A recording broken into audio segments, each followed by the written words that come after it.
नमस्कार दोस्तों, कैसे आप सभी लोग। उम्मीद करता हूँ सभी लोग अच्छे होंगे। आज का टॉपिक हमारे पास है distribution of free path survival equation. तो फ्री पाथ क्या होता है, मीन फ्री पाथ क्या होता है, ये ऑलरेडी हम प्रीवियस लेक्चर्स में कवर कर चुके हैं। तो आज हम पढ़ेंगे law of distribution of free path. तो distribution of free path is governed by survival equation. ठीक है, तो सर्वाइवल इक्वेशन हम जब पढ़ेंगे आज के लेक्चर में तो उसी से सब कुछ क्लियर हो जाएगा। तो नाम से देखो पता चल रहा है सर्वाइवल इक्वेशन, है ना। अब देखो गैस जो होती है ना, it has number of particles, बहुत सारे उसके अंदर पार्टिकल्स होंगे। तो कुछ पार्टिकल ऐसे होंगे जो कोलाइड नहीं करेंगे बिल्कुल भी, ठीक है ना। तो वो क्या हो गया, इसका हम कह सकते हैं दे हैव सर्वाइव्ड कोलिजन, है ना, मतलब कोलाइड ही नहीं की, है ना, नॉट कोलाइडेड। देयर आर कुछ पार्टिकल्स हो गए ना, सपोज कुछ पार्टिकल्स है, उन्होंने क्या डिस्टेंस करी, एक्स डिस्टेंस कवर की, एंड ड्यूरिंग क्योंकि कंटिन्यूस मोशन में है तो एक्स डिस्टेंस उन्होंने कवर की, but they have not suffered collision. तो कोलिजन ही नहीं हुआ तो it means they have survived collision, है ना। तो दे हैव सर्वाइव्ड, सो इसीलिए नाम पड़ा है सर्वाइवल इक्वेशन। तो हम सर्वाइवल इक्वेशन निकालेंगे जिसमें पता चलेगा हमें ऐसे कितने पार्टिकल हैं, है ना, after travelling distance x they have not collided. ठीक है, तो ये सारी चीज़ें हैं। तो large number of molecules consider कर लीजिए। गैस हमारे पास it has large number of molecules, और हम जानते हैं पार्टिकल्स ट्रैवल, है ना, रैंडम मोशन होता है और एक दूसरे से पार्टिकल्स कोलाइड करते हैं। कुछ पार्टिकल ऐसे होते हैं जो गैस में नहीं कोलाइड करते, वही आज का मेन हमारा फोकस रहेगा। ठीक है, तो ऑब्जेक्टिव क्या है कि हाउ मेनी मॉलिक्यूल्स, ध्यान से समझो, आज का ऑब्जेक्टिव क्या है, how many molecules manage to travel a given distance X without undergoing any collision. तो ऐसे कितने मॉलिक्यूल्स हैं that they have travel distance X but they are managed, they haven't suffered any collision. समझ में आई बात। तो वही हमें निकालना है। तो इसी से हमें हमारे पास क्या निकल के आते हैं, सर्वाइवल इक्वेशन। ठीक है, और सर्वाइवल इक्वेशन क्या होता है, एक्चुअली में एक्सपोनेंशियल डिके है अनकोलाइडेड पॉपुलेशन का। ठीक है ना, तो समय के साथ साथ क्या होता है, कोलिजन बढ़ता है। समझ में आया, कोलिजन क्या होता है, बढ़ता है। तो इनिशियली हम क्या देखते हैं, अनकोलाइडेड पार्टिकल्स ज़्यादा रहेंगे, तो जैसे जैसे डिस्टेंस मॉलिक्यूल्स कवर करेंगे हम देखते हैं मतलब ऐसे पार्टिकल्स बहुत कम बचते हैं जो कोलाइड नहीं करते। समझ में आई चीज़ें, तो ओब्वियस है वो चीज़ें, तो वो चीज़ें हम देखेंगे।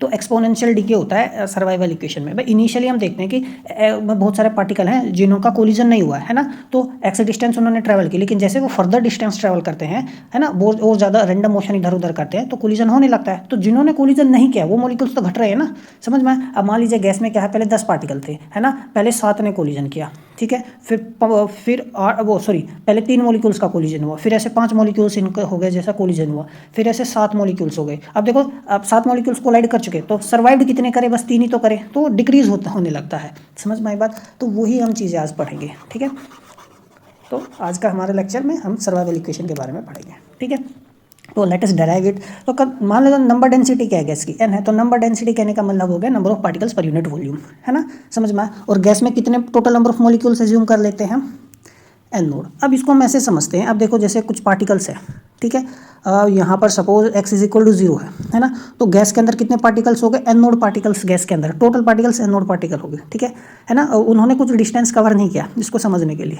ठीक है, अब देखो समझ में आया। तो अब कुछ पार्टिकल्स ने डिस्टेंस कवर कर ली, तो वो कितने यहाँ तक डिस्टेंस कवर किया है कुछ पार्टिकल्स ने, अब वो हम कितने मान लेते हैं, एन एक्स। ध्यान से देखो, number of molecules that have travelled a distance X without suffering collision. समझ में आया। अब इनिशियली थे कितने, वैसे एन नोड थे। अब जब ये एन नोड मॉलिक्यूल्स आगे ट्रैवल करेंगे, समझ में आया, तो जब ये ट्रैवल करेंगे तो कुछ मॉलिक्यूल्स तो कोलाइड कर जाएंगे। समझ में, कुछ ऐसे होंगे जिनका कोलिजन नहीं हुआ है एक्स डिस्टेंस ट्रैवल करने के बाद भी, तो एक्स डिस्टेंस ट्रैवल करने के बाद एन एक्स मॉलिक्यूल्स ऐसे जो अभी तक कोलाइड नहीं करे। समझ में, यदि मैं एन नोड में से एन एक्स में से घटा दूँ तो वो पार्टिकल्स नंबर ऑफ मॉलिक्यूल्स आ जाएंगे जो कोलाइड कर चुके हैं। समझ में आया। ठीक है, और जो अभी कोलाइड नहीं किया है वो हमने मान लिया इतना है हमारे पास। ठीक है, समझ में आया। तो हम डिफाइन करेंगे एक फंक्शन एफ एक्स, ठीक है ना, तो ये फंक्शन हो गया हमारे पास। अब देखो टोटल नंबर ऑफ पार्टिकल्स कितने हैं, एन नोड, कितनों ने एक्स डिस्टेंस ट्रैवल करने के बाद कोलिजन नहीं किया, एन एक्स, तो ये प्रोबेबिलिटी तो देगा हमें, है ना। डिनोमिनेटर में तो टोटल नंबर ऑफ मॉलिक्यूल्स आ गए, है ना, और एक्स डिस्टेंस कवर करने के बाद एन मॉलिक्यूल्स हो गए जो कोलाइड नहीं किए, तो ये क्या देगा, मैं प्रोबेबिलिटी देगा। बेसिक मैथमेटिक्स है, probability that a given molecule travels a distance X without any collision. तो समझ में आ गई बात। ठीक है, ये मैं नोड इधर ले जाके निकाल सकता हूँ नंबर ऑफ पार्टिकल्स। ठीक है, they had that have survived. अब ध्यान से देखो, अब हम इसको ना थोड़ा सा डिटेल में करते हैं, हम इक्वेशन निकालेंगे अपनी। तो ये बेसिक चीज़ें हमने कंसीडर की थी, वो मैंने आपको बताई।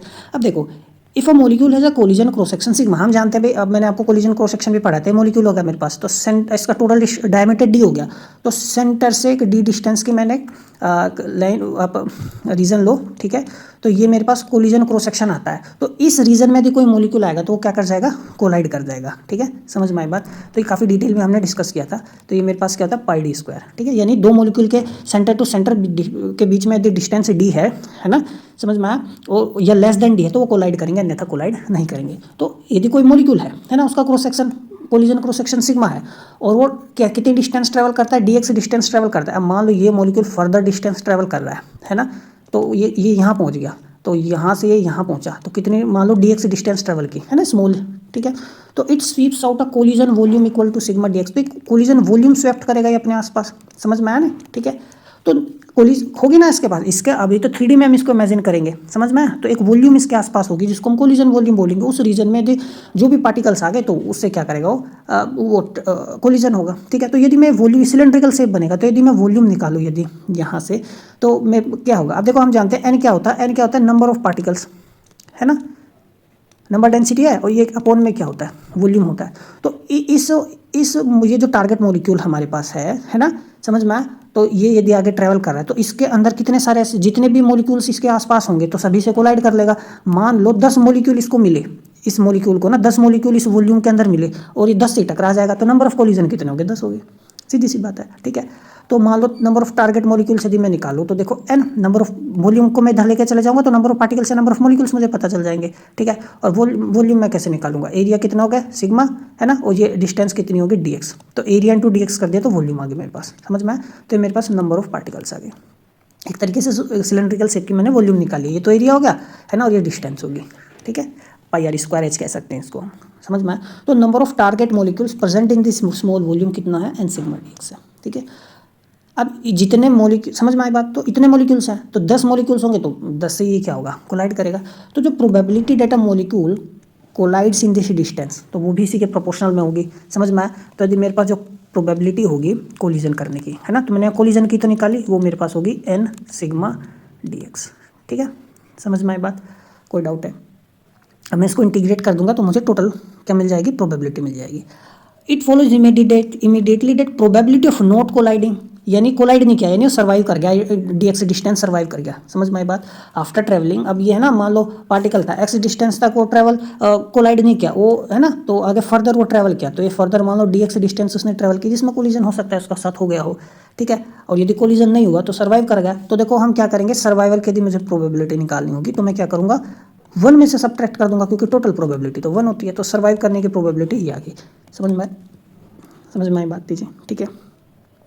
अब देखो, तो हमने क्या, देखो ध्यान से, यदि आप गौर से देखो तो एन नोड पार्टिकल्स थे, है ना, और यहाँ x इज इक्वल टू क्या 0, तो बहुत सारे ऐसे पार्टिकल्स थे जो कोलाइड कर गए, और बचे कितने, मान लो जो कोलाइड नहीं किए nx, कितनी डिस्टेंस ट्रेवल करने के बाद x, ठीक है, समझ में आया। ये मान लो a है, ये मान लो b है, ठीक है, और ये मान लेते हैं हम यहाँ पर c, और ये फर्दर वो ट्रैवल करता है, और ये मान लेते हैं हम dx स्मॉल एलिमेंट, ठीक है। और dx डिस्टेंस ट्रैवल करने के बाद हो सकता है कुछ पार्टिकल्स कोलाइड करे हों, कुछ नहीं करे होंगे, समझ में आई। ये हमने प्रोबेबिलिटी हमने उसकी निकाली। अब देखो, since the motion over the distance x and over subsequent interval dx are independent event, देखो ये तो दोनों इंडिपेंडेंट इवेंट हो गए, है ना, जो यहाँ हो रहा है उससे क्या लेना देना यहाँ पे, समझ में आया।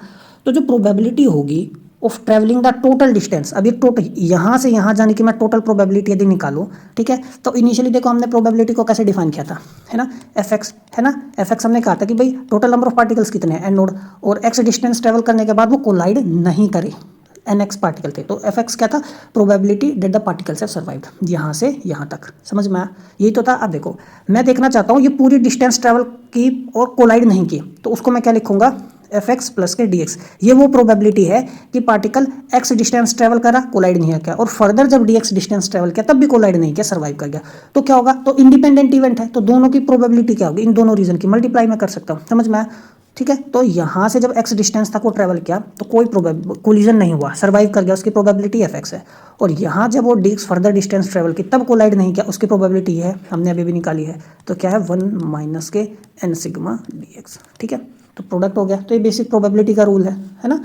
तो जो प्रोबेबिलिटी होगी of travelling the total distance x plus dx without any collision is the product of 2 individual probabilities, ठीक है, समझ में आई चीज़ें, ये हो गया बेसिक है। अब देखो हम इसको कैसे निकाल सकते हैं, fx प्लस के dx, है ना, माइनस के fx, ये मेरे पास यहाँ कितना बचेगा, ये अंदर मल्टीप्लाई करके खोला है मैंने, है ना, n सिग्मा dx, ठीक है, समझ में आई चीज़ें।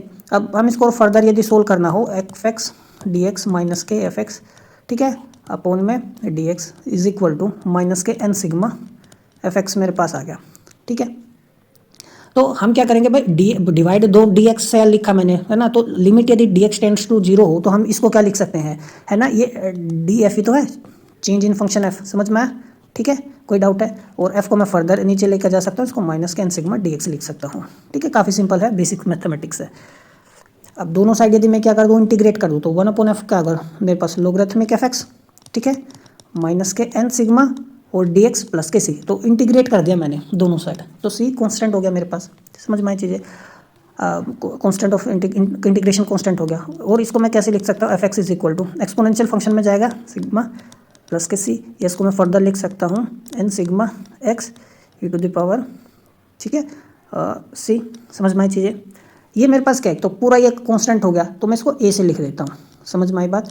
तो मैं इसको लिख सकता हूँ F x is equal to a, कोई फर्क कांस्टेंट हो गया, e to the power minus n sigma x, तो ये मेरे पास आ गया, ठीक है। तो इस कांस्टेंट को हम डिटरमाइन कर सकते हैं, है ना। अब जब एक्स 0 था, है ना, तो यही तो था कि भाई एक्स इज इक्वल टू 0 पे टोटल नंबर ऑफ पार्टिकल्स कितने थे, N naught, X distance travel किया तो कितने पार्टिकल्स बचे, एन एक्स, जो सर्वाइव कर गए, है ना। तो जब एक्स इज इक्वल टू 0 था तो एन नोड पार्टिकल्स थे, तब तक तो कोई भी कोलिजन नहीं हुआ है, समझ में, कोई कोलिजन नहीं हुआ है, तो प्रोबेबिलिटी तो कितनी आएगी सर्वाइविंग की, तो 1 ही आएगी, तो molecule has just started and no such collision has taken place, तो प्रोबेबिलिटी क्या आएगी, यूनिटी। तो एफ एक्स जो है मेरे पास क्या था, वैसे यही तो था हमने निकाला था, है ना। तो यदि मैं x की वैल्यू 0 रखने का मतलब है, ऊपर भी एन नोड अब नीचे भी एन नोड, तो कितना आएगा 1, तो ये मेरे पास कितना आ गया 1, तो हम यहाँ से निकाल सकते हैं। तो देखो 1 आएगा is equal to A E to the power 0, है ना, x की वैल्यू 0 रख देंगे तो a की वैल्यू 1 आ गई मेरे पास, तो a की वैल्यू क्या आ गई 1, तो a की वैल्यू 1 है, तो सिंपली मेरे पास क्या बचा, F x is equal to E to the power minus के एन सिग्मा एक्स, ठीक है, ये है। तो this is the law of distribution of free path, यही इसी को हम law of distribution of free path बोलते हैं, ठीक है। ये क्या देता है, it gives probability, F X क्या था, प्रोबेबिलिटी देता है that a molecule travels a distance X without suffering any collision, है ना भाई, क्या प्रोबेबिलिटी है कि मॉलिक्यूल एक्स डिस्टेंस ट्रेवल करने के बाद कोई कोलिजन ना हुआ, तो ये समझ में आया। और हम जानते हैं एफ एक्स को हम कैसे लिख सकते हैं, यदि number total molecules N naught है ना, और एन एक्स वो मॉलिक्यूल्स है जो सर्वाइव कर गए हैं, कोलिजन नहीं हुआ है, तो हम इसको ऐसे भी लिख सकते हैं, एन एक्स अपॉन में N naught is equal to E to the power minus के N sigma x, f x को लिखा है। और मैं यहाँ से वो नंबर ऑफ मॉलिक्यूल्स भी निकाल सकता हूँ जो सर्वाइव कर गए हैं कोलिजन को, ठीक है ना, ये यही एफ एक्स की वैल्यू मैंने लिखा है, ठीक है। एफ एक्स को हमने क्या लिखा है, एन एक्स अपॉन में एन नोड, समझ में आई बात। तो ये काफ़ी इंपॉर्टेंट है, ध्यान रखना। इसी को हम क्या बोलते हैं, सर्वाइवल इक्वेशन बोलते हैं, यहाँ से इसको भी हम सर्वाइवल इक्वेशन कह सकते हैं, ठीक है। तो इट गिव्स कि यहाँ से क्या दे रहा है, नंबर ऑफ मॉलिक्यूल्स दे रहा है that travel distance X without any collision, है ना। और हम देख रहे हैं कि वो एक्सपोनेंशियली डिक्रीज कर रहा है, जैसे जैसे एक्स की डिस्टेंस बढ़ेगी, है ना, जैसे जैसे डिस्टेंस एक्स की बढ़ेगी। अब देखो मैं एफ एक्स, ये तो ये इक्वेशन ले लो, है ना, अब देखो एफ एक्स है, ठीक है। अब जैसे जैसे एक्स की वैल्यू बढ़ेगी, है ना, ई टू द पावर एक्सपोनेंशियल में वैल्यू बढ़ेगी, तो माइनस साइन भी है, तो धीरे धीरे एक्स की वैल्यू बढ़ने से फंक्शन क्या होगा, डिक्रीज होगा। यानी जैसे जैसे मॉलिक्यूल और ज़्यादा ट्रैवल करेगा तो कोलिजन तो और ज़्यादा होंगे, बहुत ज़्यादा कोलिजन होंगे, तो ऐसे मॉलिक्यूल्स तो कम ही बचेंगे ना जो सर्वाइव करेंगे, जो कोलाइड नहीं करेंगे, तो वो उसी को शो कर रहा है, ठीक है। तो जो प्रोडक्ट है एन सिग्मा, है ना, N sigma governs the rate of decay, है ना, एक रेट ऑफ डिके गवर्न करता है। तो N number of molecules per unit volume होता है, जितनी ज़्यादा डेंसिटी होगी यानी इट मीन्स उतने ज़्यादा पार्टिकल्स है, मॉलिक्यूल्स के बीच में स्पेस कम है, ठीक है, तो ज़्यादा कोलिजन होगा, ज़्यादा कोलिजन फास्टर डिके, है ना, सिग्मा, है ना, यानी मोलिकुलर ये हमारे पास क्या है, effective area, collision cross section है, कोलिजन क्रॉस सेक्शन ज़्यादा होगा, it means bigger effective target है, तभी फास्टर डिके होगा, इट इज ऑब्वियस, समझ में आया, ठीक है। अब हम सर्वाइवल इक्वेशन को देखेंगे in terms of mean free path, लेकिन हम जीरोथ अप्रोक्सीमेशन कंसीडर कर रहे हैं, उसी से तो हमने अपना ये डिराइव किया है, यदि आप ध्यान देखो तो सोचो समझो तो जीरोथ अप्रोक्सीमेशन में क्या था, where one molecule moves and others are stationary, वही तो मैंने क्या, हमने यदि आप ध्यान से देखो एक टारगेट मॉलिक्यूल था, ठीक है ना, और टारगेट मॉलिक्यूल्स क्या कर रहा है, मूव कर रहा है, हमने समझ में, तो टारगेट मॉलिक्यूल यदि मूव कर रहा है तो हमने देखा था जिसके पाथ में एन नंबर ऑफ पार्टिकल्स आएंगे तो कि उनसे कोलाइड करेगा, तो किस तरीके से इक्वेशन हमारे पास आती है, ठीक है ना। या हम इसको ऐसे भी समझ सकते हैं, सिंपली हम जनरल में हमने निकाला, अब हम उसको ना डिफरेंट अप्रोक्सीमेशन में लिख सकते हैं। तो जीरोथ अप्रोक्सीमेशन में मैंने क्या बताया था आपको, वो एक मॉलिक्यूल है, बाकी स्टेशनरी है, तो मीन फ्री पाथ उसके इसमें lambda is equal to 1/n sigma आया था, तो सिंपली हम लिख सकते हैं यहाँ पे N X is equal to N naught E to the power minus X lambda, समझ में आया, क्यों, क्योंकि हमारे पास यही तो है, N X is equal to N naught N sigma x, तो इसको हमने 1/λ लिख लिया, समझ में आया, ठीक है। तो lambda emerges as the characteristic decay length, एक तरीके से हम कह सकते हैं, ठीक है ना, ऑफ द सर्वाइविंग पॉपुलेशन। तो ये प्लॉट भी देख सकते हैं, एफ एक्स की जगह एन अपॉन में एन नोड लिखा है, तो वही सिंपल है। चीज़ है।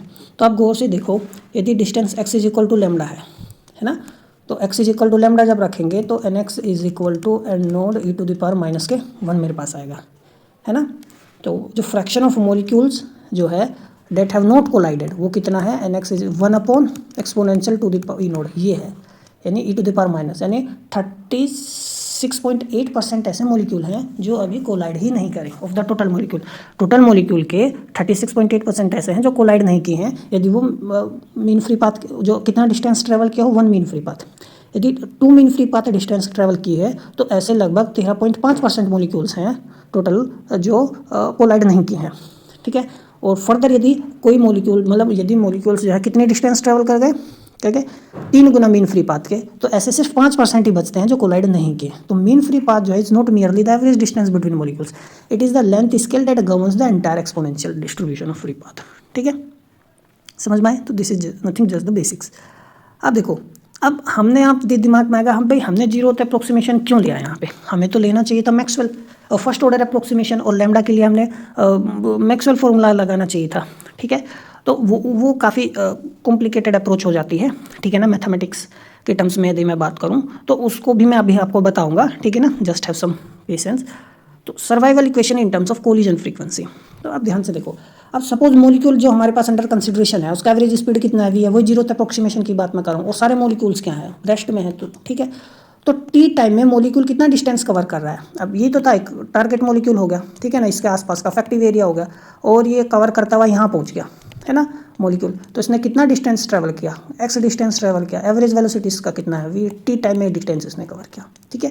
तो ये मॉलिक्यूल मूव कर रहा है और बाकी सब क्या है, रेस्ट में है। तो वो बाकी सब जो भी इस रीजन में आएंगे, इस रीजन में जो मॉलिक्यूल्स जो आएंगे सारे इसके साथ यदि कोलाइड करेंगे तो मान लो 10 मॉलिक्यूल मिलते हैं तो 10 कोलिजन होगा, 20 मॉलिक्यूल्स को मिलते हैं तो 20 कोलिजन होगा, यही अजम्पशन करके हमने अपना पूरा डेराइव किया है, ठीक है।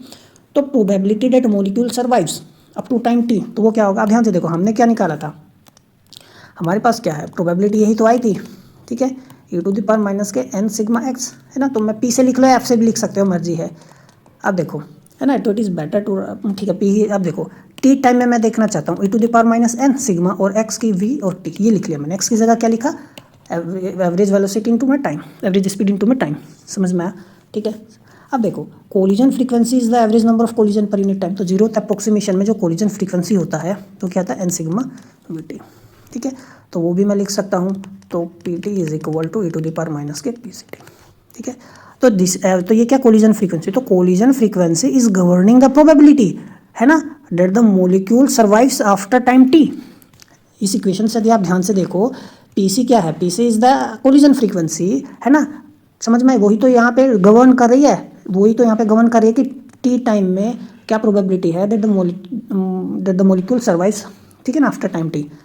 तो इसलिए कोलिजन फ्रीक्वेंसी को कोलिजन प्रोबेबिलिटी भी बोल देते हैं, ठीक है, समझ में आई बात। और हम जानते हैं देखो पीसीबी क्या होता है, मीन कोलिजन टाइम का इन्वर्स ये होता है, मीन कोलिजन टाइम, है ना, ये सारी चीज़ें मैंने आपको बताई थी जब मैंने डिस्कस किया था, डेराइव किया था प्रीवियस लेक्चर्स में। तो इसको हम और कैसे भी लिख सकते हैं, टी अपॉन में टाउ, ठीक है, समझ में आया। तो टाइम के टर्म्स में भी हम अपनी सर्वाइवल इक्वेशन को लिख सकते हैं, ठीक है। तो यहाँ पर बस सिंपली ये बता रहा है, it gives the probability that a molecule has survived after travelling in time T, ठीक है। तो अब हम इफेक्ट ऑफ वेलोसिटी डिस्ट्रीब्यूशन पढ़ेंगे, ठीक है, जो जिसको हम जीन्स करेक्शन बोलते हैं, क्योंकि हमने अभी जीरो अप्रोक्सीमेशन से सब कुछ किया है, ठीक है। तो जो सिंपल एक्सपोनेंशियल फॉर्म हमने निकाली है ये, है ना, the probability that the molecule travel distance x, है ना, बिफोर कोलिजन, तो ये सर्वाइविंग डिस्टेंस है x, ठीक है। तो ये हमने क्या माना, अजम्पशन क्या था कि जो भी हमारे पास मॉलिक्यूल्स हैं was derived under the assumption that all molecules moves with same speed, average velocity क्या है, v है, ठीक है। तो लेकिन रियलिटी में क्या होता है, जो मैक्सवेल बोल्ट्जमैन वेलोसिटी डिस्ट्रीब्यूशन है वो गैस फॉलो करती है, ठीक है ना, they have a range of speed from zero to infinity, समझ में आई चीज़ें। तो हम अब चाहे हम जीरो अप्रोक्सीमेशन की बात करें जिसमें हम सिर्फ एक सिंगल मॉलिक्यूल को मानते हैं कि इट इज़ मूविंग, या हम फर्स्ट अप्रोक्सीमेशन को माने जिसमें all molecules are considered moving with same speed v, ठीक है, तो सेम ही रिजल्ट हमारे पास आता है। वो हम फिर बाद में लैम्डा का वैल्यू हम पुट कर सकते हैं यहाँ पे, depending upon the approximation we are considering. लेकिन रियलिटी में हमें क्या कंसिडर करना चाहिए, मैक्सवेल बोल्ट्जमैन वेलोसिटी डिस्ट्रीब्यूशन, ठीक है। फिर हम इनिशियली सब कुछ अपने इक्वेशंस को डेराइव करते हैं, फिर हमारे पास जब फॉर्मूला आता है मैक्सवेल बोल्ट्जमैन डिस्ट्रीब्यूशन जब हम कंसिडर करते हैं तो वो होता है हमारे पास 1 0.04 एक्स अपॉन में लैम्डा, ये रियल फॉर्मूला हमारे पास होता है। ठीक है, समझ में आया बात? इसको हम जीन्स करेक्शन बोलते हैं। ठीक है ना। और lambda is the mean free path, जिसको मैक्सवेल मीन फ्री पाथ बोलते हैं, आता है 1 अपॉन में √2 एन सिग्मा। ठीक है, समझ में आई बात? तो यहाँ पे हमारे पास लैम्डा की वैल्यू ये होगी।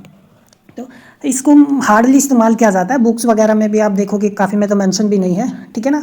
तो कभी भी जब भी डिस्कस हो तो हम सिंपल मॉडल इस्तेमाल करेंगे। ठीक है, इस फॉर्मूले से हम सब कुछ निकाल सकते हैं, as we have discussed earlier. समझ में आया?